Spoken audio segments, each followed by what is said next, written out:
Eh bien bonsoir à tous les amis, j'espère que vous allez bien. Je vous retrouve donc pour cette petite vidéo un petit peu particulière évidemment, pour vous souhaiter à tous et à toutes une bonne année 2021, en espérant tout simplement qu'elle sera meilleure que celle que nous avons connue en 2020, qui pour le dire malheureusement a été très compliquée entre l'épidémie de Covid-19 que nous vivons actuellement, plus toutes les restrictions que nous avons eues, confinement, couvre-feu, restriction au niveau du kilométrage, peu de présence en famille pour les fêtes du réveillon et du nouvel an, l'année a été très compliquée. Et bien sûr, toute ma pensée va pour les personnes qui sont notamment aux premières lignes. Je peux penser notamment aux médecins, aux urgentistes, aux pompiers, aux infirmiers, aux forces de l'ordre également qui sont sur le terrain. Il y a toutes les personnes évidemment qui sont en première ligne pour vraiment nous protéger.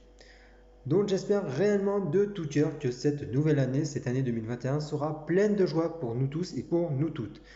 Pour ma part, l'année 2021 va être surtout l'année d'un nouveau départ. J'ai plein de projets en tête évidemment que j'aimerais vous exposer avec vous. Bien évidemment, je vais essayer de faire un peu plus de vidéos pour débattre de l'actualité sportive, de l'actualité des jeux également, mais aussi un petit peu développer divers sujets dont vous me poserez les questions.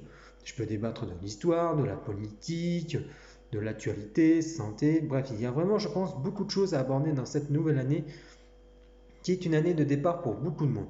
Mais la première pensée à qui j'avais ce soir, c'est surtout pour les barman, les restaurateurs, notamment, et pour ceux qui gèrent les boîtes de nuit. Car il faut savoir que pour certains, ils n'ont pas pu réouvrir leur commerce de proximité depuis mars 2020, ce qui est énorme. Ça fait plus de 9 mois.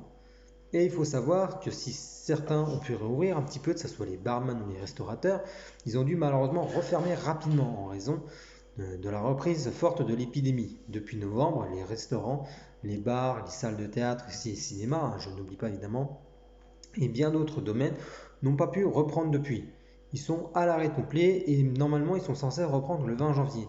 Mais malheureusement la situation n'est vraiment pas excellente, surtout du côté de l'est de la France. Et ma pensée va toutes les régions qui sont en couvre-feu depuis ce samedi soir à 18 h, donc depuis hier. En effet, la décision du gouvernement a été clairement de redonner un couvre-feu, mais en enlevant encore 2 heures supplémentaires. Mon avis est très clairement partagé sur cette décision. Certes, on n'est pas confiné, mais d'un autre côté, l'épidémie n'est pas prête de s'arrêter. Et du fait aussi du ralentissement, on va dire, de la mise en place assez longue des vaccins, puisqu'il faut le consentement des gens avant de les vacciner, c'est vrai qu'on est en retard comparé à certains pays. Notamment, je peux citer l'Allemagne, où eux ont pratiquement 4 voire 5 fois plus de personnes qui sont pour vacciner. Donc, je n'ai pas les chiffres en tête, je ne vais pas vous mentir. Mais clairement, est-ce qu'on est peut-être le mauvais élève? Oui et non, je dirais. Car je pense qu'aujourd'hui, on peut nous reprocher le manque de réaction. Et c'est vrai que là-dessus, je suis d'accord avec certaines personnes à qui j'ai pu discuter un petit peu sur le sujet. Le gouvernement ne gère pas assez efficacement et durablement la situation. Alors vous allez me dire, ouais, mais Alex, c'était trop dur. Oui, je peux le comprendre, évidemment, et je l'accepte.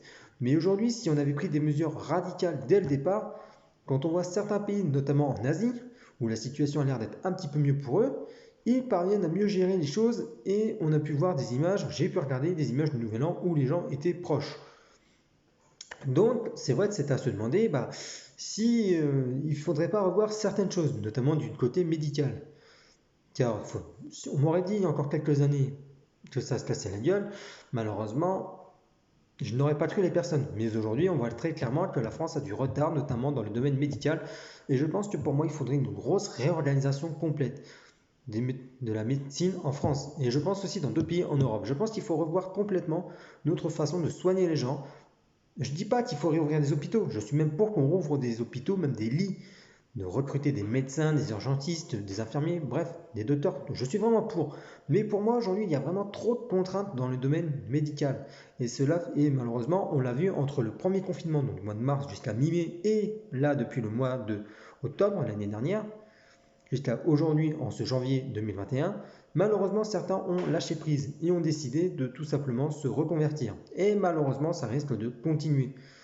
Et ce n'est pas que dans le domaine médical, bien évidemment. C'est aussi dans d'autres domaines. Il y a des restaurateurs qui ont dû mettre la clé sous la porte, des bars qui vont peut-être mettre la clé sous la porte aussi, des boîtes de nuit qui sont contraintes de fermer, des patrons qui sont contraints de prendre des prêts supplémentaires, alors que les charges en France sont extrêmement lourdes. On est peut-être l'un des pays où les charges sont énormissimes. Et ça, franchement, j'ai envie de pousser un gros coup de gueule parce que honnêtement, c'est inacceptable. Surtout en cette température actuelle. J'espère vraiment que quand l'épidémie va être passée, on va pouvoir vraiment réfléchir à ces choses-là, vraiment se faire le temps de la réflexion pour justement repartir de l'avant dans de meilleures conditions. Car là, j'ai vraiment peur que si ça continue, et beaucoup de Français en ont marre, ça va mal se finir. Ça va très mal se terminer, j'en ai vraiment très très peur et que cela finisse, je dirais pas en guerre civile, mais vraiment que ça se termine mal.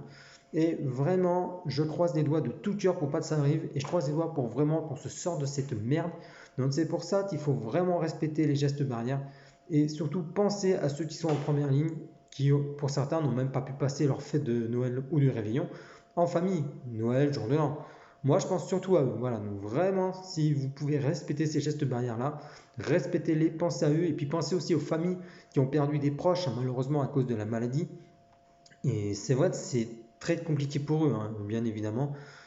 Et c'est aussi compliqué pour tout le monde, hein, dans le monde entier, hein, bien évidemment. Je ne dis pas que des Français, mais aussi dans le monde entier. Mais moi, ce que j'ai appris apparemment, c'est que on obligerait les médecins à, à déclarer pour des personnes qui sont décédées, qui n'ont pas été touchées, hein, par le Covid-19, de mettre mort Covid-19. Et si c'est réellement le cas, moi, je trouve cela scandaleux. C'est ignoble et pour moi, c'est être des criminels. Et je ne comprends pas qu'aujourd'hui, au XXIe siècle, on fasse ça là. Et je ne parle pas que de ça, hein. Je parle évidemment de tout ce qu'on peut débattre aussi, hein, notamment du racisme, de l'homophobie. Comment au XXIe siècle on arrive encore à entendre ces choses-là? Est-ce qu'on a réellement appris des choses qui se sont déroulées dans le passé? Moi j'ai peur que non. Et si aujourd'hui on ne se sert pas de ce qui s'est passé dans le passé pour aller de l'avant, de ces erreurs-là, on ira droit dans le mur. Et nous, déjà, notre génération actuelle sera lourdement touchée, mais les futures générations seront touchées, eux, et ça sera pire.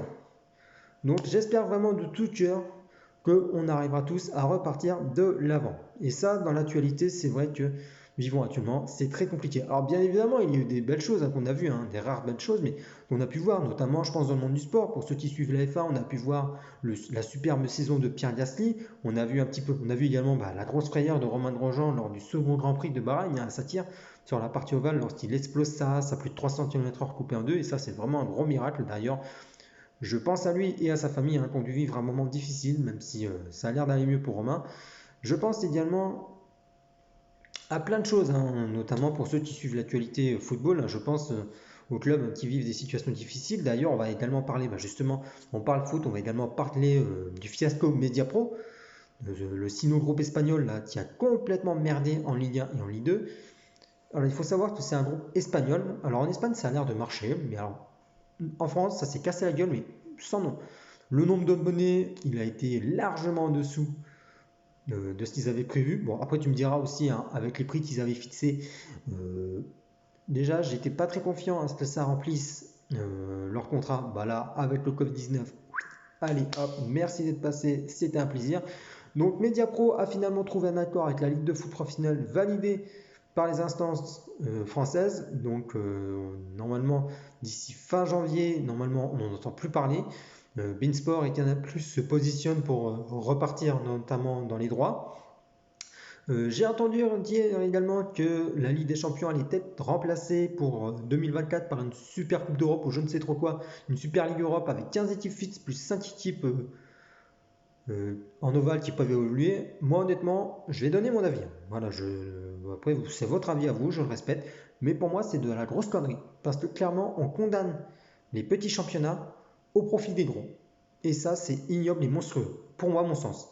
Et on obligerait des joueurs, en plus de leur championnat, à jouer cette compétition alors qu'ils enchaînent. Alors vous allez me dire, oui, mais ils font ça tous les ans. Oui, je ne dis pas le contraire. Mais pour moi, la Ligue des Champions n'a pas à bouger. Encore, vous me dites, oui, il faut la modifier, la reformuler un petit peu pour laisser peut-être un peu plus de chance à certaines nations de voir leurs équipes. Je suis pour, il n'y a pas de problème. Mais pour moi, on ne doit pas faire disparaître la Ligue des Champions au profit de l'argent et au profit de certaines choses qui ne sont pas pour moi illégales. Ils ne sont pas équitables. On ne doit pas mettre des sous en plus pour l'UEFA, la FIFA ou autre au profit, pour leur profit à eux et de la défiance des petits clubs ou gros clubs européens. Mais bon, ça c'est un sujet, je ne débattrai pas plus parce que voilà, ça ne sert à rien et puis de toute façon, je ne pense pas que ça se fera un jour. Peut-être que ça se fera si ça se fait. Bon, on verra comment ça donne. Mais pour moi, la Ligue des Champions a encore justement de beaux jours. D'ailleurs, j'ai vu un peu quelques commentaires en Ligue des Champions pour les pronostics de cette année. Et beaucoup avaient un petit peu critiqué le PSG l'année dernière. Ils ont J'avais vu certains commentaires qui disaient ouais, ils ont profité de la coupure et tout, ils n'ont pas fini leur championnat, ça peut les aider. Oui et non, parce qu'en fait, comme ils n'ont pas joué depuis plus de 2 mois, la reprise des entraînements et des matchs a été plus compliquée pour Paris. Et ça, peu ne le savent.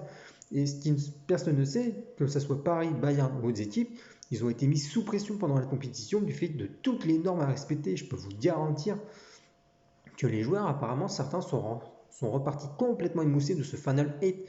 Donc, on ne peut pas dire que le Paris Saint-Germain a été favorisé. Non, ça c'est... Non, non, ça a été les mêmes contraintes pour toutes les équipes qui ont joué ce Final 8. D'ailleurs, là, j'ai vu que Mauricio Pochettino était devenu le nouvel entraîneur. Je suis plutôt content pour lui. Après, est-ce que ça permettra à Paris de repartir en avant? Ça, c'est l'avenir qui le dira. Alors, je vais également profiter de cette vidéo, puisqu'on est dans le monde du sport, pour parler un petit peu de la Formule 1. Vous le savez, la F1, tout comme la F2 et la F3, n'ont pas été épargnés par la crise sanitaire que nous vivons actuellement. Pour la F1, 17 Grands Prix ont été disputés et à la fin, Lewis Hamilton a été sacré pour la 7e fois champion du monde. D'ailleurs, c'est Sir Lewis Hamilton même, puisqu'elle a été anoblie par la reine Elisabeth en personne. Donc, c'est aussi une consécration pour un pilote qui a dû souvent se battre. Et surtout, j'entends des critiques qui me gonflent, qui me disent que la voiture est plus talentueuse que le pilote. Non, on arrête tout de suite. Non, c'est non. Pour moi, Hamilton a du talent. Ça, on peut dire ce qu'on veut, mais ce qu'il fait en Turquie cette année avec la voiture, en plus il a eu beaucoup de mal, et avec les conditions qu'ils ont eues, non, pour moi, il n'y a pas que la voiture qui fait le pourcentage. Il y a aussi le pilote qui fait le travail. Pour moi, c'est 50-50. Tu peux être un très bon pilote, mais si ta voiture est très mauvaise, ça ne marche pas. L'équation ne marche pas. On l'a vu cette année avec Ferrari, avec Vettel, il a galéré comme jamais. Il s'est cassé la gueule. Et tout ça, comme Ferrari avait décidé de le foutre dehors, ben il s'est dit autant que ça ne sert plus à grand chose, je fous rien, comme ça, terminé. Donc pour moi, la voiture et le pilote doivent être en équation parfaite. C'est tout ce qui fait la force d'une écurie. Bien sûr, il n'y a pas qu'un pilote, il y a 2 pilotes. Et si on fait un peu le point, c'est votre Mercedes cette année a tout écrasé. Ça, on va pas se mentir. Hamilton, voilà, il n'a laissé que de rares miettes. Et puis le pauvre Valtteri Bottas, bah, lui en plus dans l'affaire, il a une saison pas facile. Il a dû subir pas mal de critiques. Et en plus, quand Hamilton est tombé positif au Covid-19, il s'est fait manger par Russell lors du Grand Prix de Sakhir, sur la partie ovale. Et si Mercedes n'avait pas raté sa stratégie des arrêts de stand, Russell aurait clairement mis une grosse humiliation à Bottas et là, ça aurait peut-être fait mal. Alors là, je vois des articles comme quoi Daimler ne serait pas trop d'accord avec Hamilton sur la prolongation de contrat. Bon, ça, j'en parle pas, c'est leurs affaires, ils s'en occupent eux-mêmes. Mais voilà, qu'on arrête de me dire que la voiture fait 90% du boulot. Non, ça, je suis pas d'accord, c'est non. Nada, vous oubliez. Vous pouvez dire vos commentaires, vos avis. Je respecte les avis. Mais voilà, c'est mon avis à moi. Voilà. Après, si je devais faire un peu le point sur cette saison de F1, pour moi, Mercedes a clairement réussi sa saison. Red Bull, clairement, je dirais bof bof, parce que j'ai pas aimé dans la façon qu'ils ont géré Albon. Mais voilà, ça c'est encore un débat que je ne ferai pas. Je ferai peut-être ça dans une vidéo à part. McLaren, franchement, ça a été la belle surprise de cette saison. Ils ont vraiment fait une belle saison. Racing Point s'en est plutôt bien sorti avec une belle 4e place, je crois, 4e, 5e au classement constructeur. Renault, ça va aussi, ça n'a pas été mauvais, même si j'en attendais un petit peu plus. D'ailleurs, Renault qui deviendra Alpine la saison prochaine avec Fernando Alonso et Esteban Ocon, et j'ai hâte de voir le duo ce que ça va donner. AlphaTauri a été une belle surprise pour moi cette année. Vraiment, la voiture est montée en puissance au fil des courses et la victoire à Monza a été la plus belle que j'ai aimé voir, surtout le accélère de Julien Febro, franchement magnifique. Franchement, celui-là est d'une beauté à l'état pur. Donc vraiment, très belle saison d'AlphaTauri. Pierre, moi je suis très content pour Pierre, honnêtement. Après ce qui lui est arrivé l'année dernière, rétrogradation chez Toro Rosso, mort de Antoine Hubert. Donc il a vraiment eu un moment difficile, mais il est vraiment remonté comme une flèche. Donc bravo à lui. Et bon, bah, Kvyat qui sera remplacé par le jeune Yuki Tsunoda. Sinon Alfa Romeo, bon, bah, une saison un peu plus compliquée de l'année dernière, mais bon, je pense qu'il y a des choses à corriger puisque la réglementation ne changera pas. Bon, bah, As, pas de miracle, hein, malheureusement, une voiture difficilement pilotable.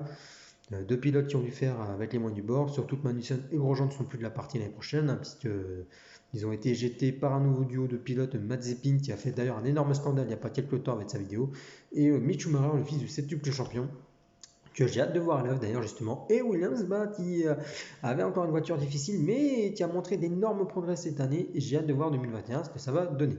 Alors bien sûr on a parlé de l'actualité, on a parlé du foot, on a parlé de la F1, on pourrait vraiment débattre encore de beaucoup de choses les amis, mais je pense qu'aujourd'hui la priorité c'est surtout qu'on respecte les gestes barrières, qu'on respecte clairement les consignes qui nous sont données pour vraiment nous sortir de cette merde. C'est plus vite on sera sorti de cette merde, plus vite on pourra reprendre une vie normale. Alors on ne pourra pas reprendre une vie normale comme avant, il y aura beaucoup de changements. Ça, voilà, il faut vraiment se le rendre évident.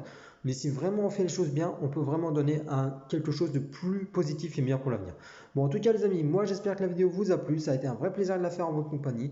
Je vous dis bonne soirée à tous et à toutes. Je ferai une vidéo rapidement à mon retour à mon domicile, parce que voilà, je suis encore pas rentré, mais ça ne va pas tarder. Mais voilà. Si vous avez des idées de vidéos que vous souhaitez faire ou des avis à donner pour que je puisse développer, vous notez tout ça dans les commentaires. Vous n'oubliez pas la petite clochette lorsque vous vous abonnez, ça m'aiderait beaucoup. Vos pouces bleus surtout, ça m'aiderait vraiment à développer la chaîne. Donc vraiment n'hésitez pas. Likez, partagez, vraiment donnez-moi vos avis. En tout cas, moi ça a été un plaisir de faire cette vidéo en votre compagnie. Je vous souhaite à tous une bonne année encore 2020 à vous toutes. Soyez prudents, respectez les gestes barrières et je vous dis à très vite. Allez, ciao!